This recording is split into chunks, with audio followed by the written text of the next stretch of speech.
Nah, di akhir zaman, apalagi hari-hari ini, banyak godaan. Kita bisa tidak setia, bisa kita tetap ke gereja, bisa kita tetap berdoa, bisa kita tetap mengaku Kristen, ber-KTP Kristen, tetapi dalam keseharian kita kompromi dengan dosa A, B, C, dan seterusnya. Kita kompromi dengan tawaran A, B, C, dan seterusnya.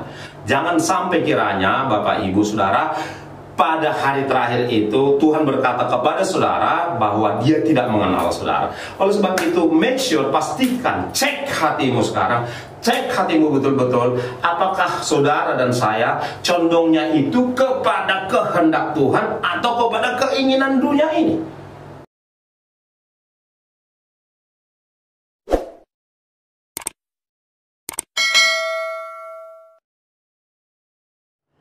Ya, saya Pendeta Jogi Sidabutar mengucapkan selamat pagi buat Bapak Ibu Saudaraku sekalian yang mengikuti program The Miracle Morning ini. Pada kesempatan ini saya ingin berbagi kepada Bapak Ibu Saudara perihal akhir zaman, perihal akhir zaman, di mana Yesus menyinggung akan hal itu. Nah, sebelum ke sana, saya terlebih dahulu ingin mengajak kita sekalian untuk berdoa. Mari kita berdoa. Bapa dalam sorga, dalam nama Tuhan Yesus Kristus, saat ini kami kembali datang ke hadapan hadirat Engkau ya Allah, untuk mengucap syukur serta minta pertolongan Tuhan, biar roh Allah menuntun kami kepada seluruh kebenaran firman-Mu, sehingga kami tetap ada di dalam jalannya Tuhan, sampai pada akhir dari perjalanan iman kami mengiring Yesus Kristus. Jamah dan berkatilah semua pendengar Tuhan, dan jamah serta urapilah hamba-Mu yang akan menyampaikan kebenaran firman Tuhan ini. Dan kami berdoa di dalam nama Tuhan Yesus Kristus, apabila ada yang letih lesu, biarlah mengalami kekuatan baru, yang susah dihiburkan, yang sakit disembuhkan, yang berkekurangan diberkati, yang mengalami beban berat mengalami kelepasan di dalam nama Tuhan Yesus Kristus. Dan kami terus berkemenangan atas segala masalah-masalah yang temporer ini, supaya kami tidak kehilangan untuk upah kami yang kekal itu Tuhan. Terima kasih Bapa, di dalam nama Yesus Kristus kami berdoa dan mengucap syukur. Haleluya, amin.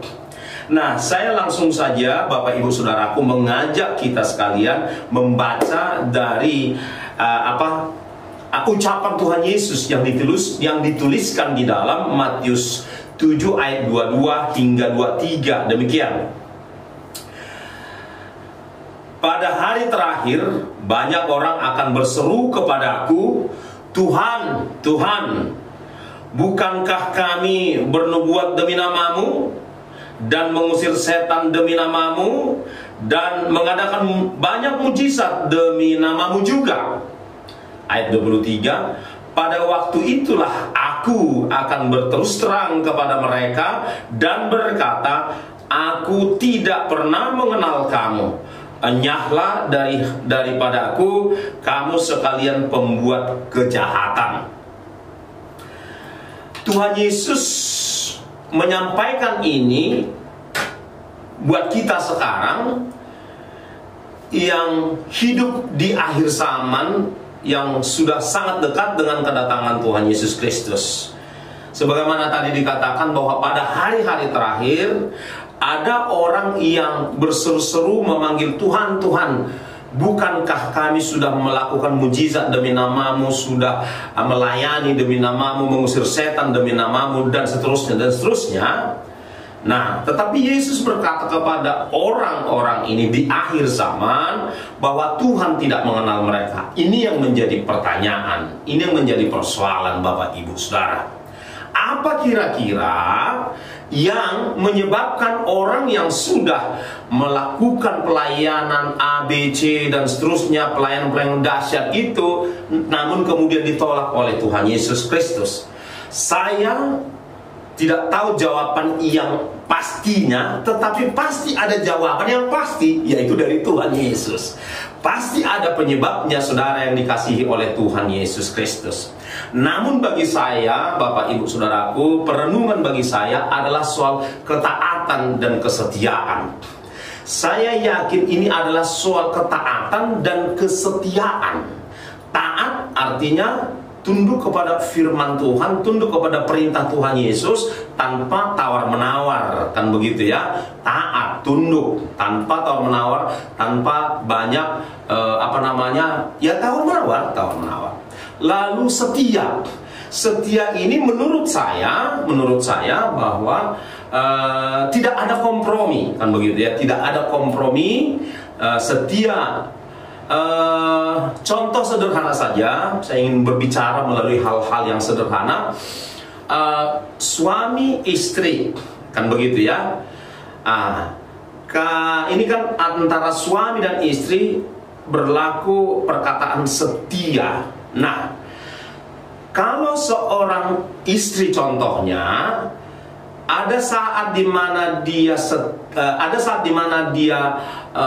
akrab, intim dengan suaminya, tetapi ada saat misalnya dia bermain dengan orang lain, itu tidak setia, gitu kan. Sebaliknya, suami terhadap istrinya, ketika di rumah sama-sama, mungkin jalan-jalan sama-sama, tetapi ada saat dimana si suami ini membuka hati dan menerima pengaruh dari pihak lain, wanita lain. Itu sudah tidak setia.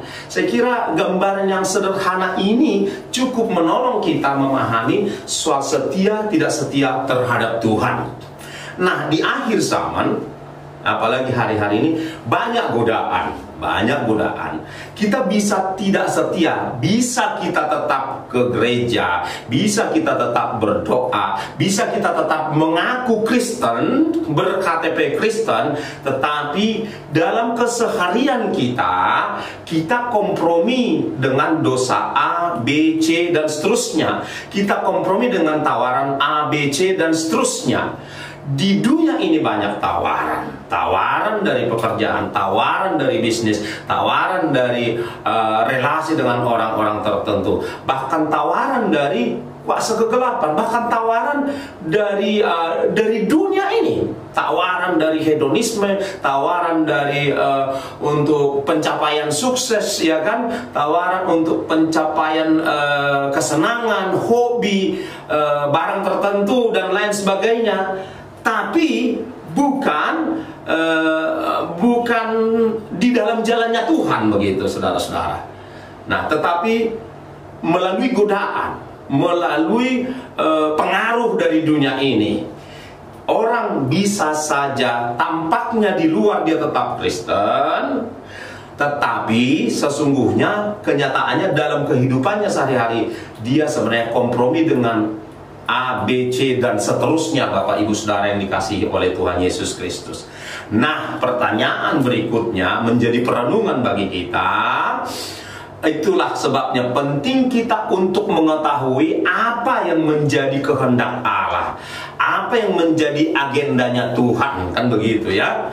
Makanya diingatkan, janganlah kamu menjadi serupa dengan dunia ini, tetapi berubahlah oleh pembaharuan budimu, supaya kamu dapat membedakan manakah yang menjadi kehendak Allah, manakah yang menjadi kehendak Tuhan. Saudaraku, ini yang perlu kita harus benar-benar cermat hari-hari ini. Apalagi buat orang yang sudah melayani dalam dalam kapasitas yang sudah besar, begitu ya, sudah melayani pelepasan, dalam pelayanan ada mujizat, dalam pelayanan bisa mengusir setan, dan seterusnya. Orang bisa larut dengan popularitas pelayanan ini, tapi sesungguhnya dia, ya kan, orang bisa saja sungguhnya hatinya condongnya kemana? Condongnya ke mamon kah? Condongnya ke tahta kah? Condongnya ke wanita kah? Condongnya ke hedonisme, dan seterusnya, saudara-saudara. Ya, selama sibuk dalam pelayanan itu tidak tampak, tetapi di mata Tuhan selalu tampak dengan jelas kemana condongnya hati kita. Oleh sebab itu, mari Bapak Ibu Saudara yang dikasihi oleh Tuhan Yesus Kristus, pastikan saudara tidak tergoda, tidak condong hatinya untuk hal-hal yang akan ditinggalkan, ya. Pelayanan pun akan ditinggalkan, ya. Kemudian upah atau keuntungan-keuntungan yang didapatkan dari pelayanan pun akan ditinggalkan, saudara-saudara. Semua akan tinggal kok, ya. Semua akan tinggal. Jadi mari kita jangan terlalu tergiur, jangan terlalu berambisi, jangan terlalu berambisi, bereforia untuk pencapaian-pencapaian yang membuat kita melenceng dari agenda Tuhan, ya. Itu yang penting bagi kita sekarang, ya. Dunia ini boleh menawarkan apa saja, ya. Dunia dan segala lembaga-lembaga kaya raya di dunia ini, lembaga-lembaga punya kekuatan politik di dunia ini, lembaga-lembaga punya kekuatan teknologi di dunia ini, bisa saja menawarkan kepada pimpinan-pimpinan jemaat, kepada para leader pimpinan orang-orang percaya. Saudara mengerti maksud saya? Bisa saja menerima tawaran, tetapi janganlah hendaknya gara-gara kenikmatan popularitas, tahta, kenikmatan badaniah yang lain ini, kita kehilangan nyawa kita. Jangan sampai kiranya Bapak Ibu Saudara, pada hari terakhir itu Tuhan berkata kepada saudara bahwa Dia tidak mengenal saudara. Oleh sebab itu, make sure, pastikan, cek hatimu sekarang, cek hatimu betul-betul, apakah saudara dan saya condongnya itu kepada kehendak Tuhan atau kepada keinginan dunia ini. Di sini kita perlu hati-hati, saudara-saudara, harus hati-hati. Dan karena Tuhan akan izinkan orang mengikuti hati nuraninya, mengikuti pikirannya, ya. Kalau dia sudah tahu kebenaran, tetapi dia memilih untuk mengkhianati Tuhan secara halus, Tuhan akan lepas orang seperti ini. Tuhan akan berkata di dalam Roma 1, dikatakan, aku menyerahkan kamu kepada pikiranmu.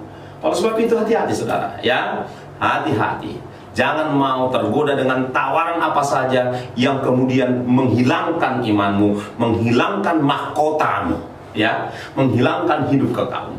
Hati-hati saudaraku, apalagi hari-hari ini, bukan saja godaan, tetapi pencobaan, bukan saja pencobaan, tetapi tekanan akan muncul di hadapan saudara dan saya, ya.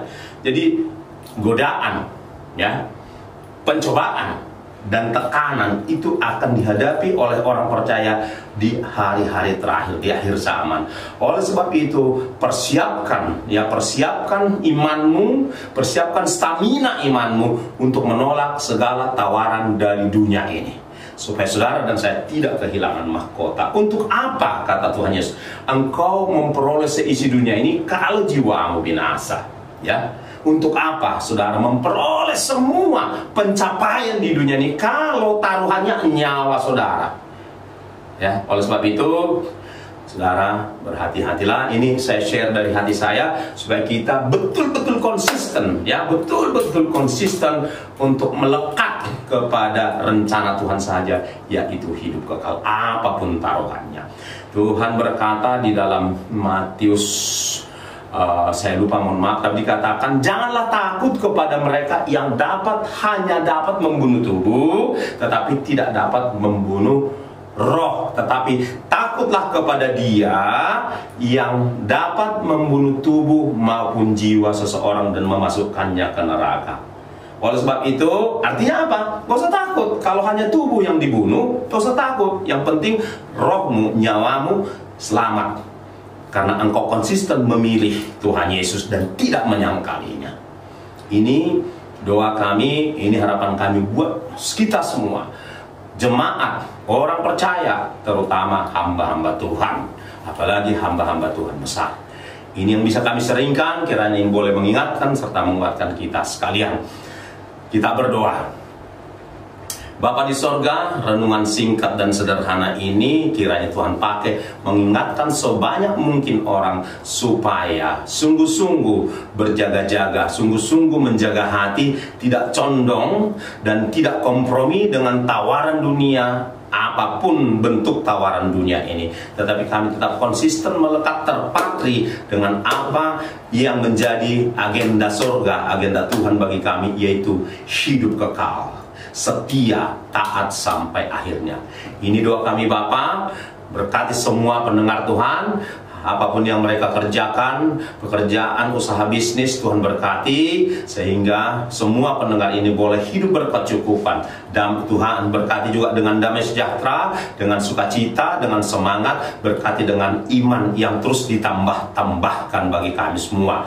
Dan berkati juga dengan pengurapan menjadi saksi, menjadi pemberita Injil. Terima kasih Bapa di sorga, biarlah pendengar yang belum percaya kepada Yesus selama ini boleh percaya kepada Tuhan Yesus dan menerima Yesus menjadi Tuhan dan Juru Selamatnya, sehingga ada jaminan kepastian beroleh hidup kekal di sorga untuk selama-lamanya. Demi nama Bapa, Putra, Roh Kudus, demi nama Tuhan Yesus Kristus, kami berdoa, kami mengucap syukur. Haleluya, sama-sama kita katakan amin. Tuhan Yesus memberkati. Shalom.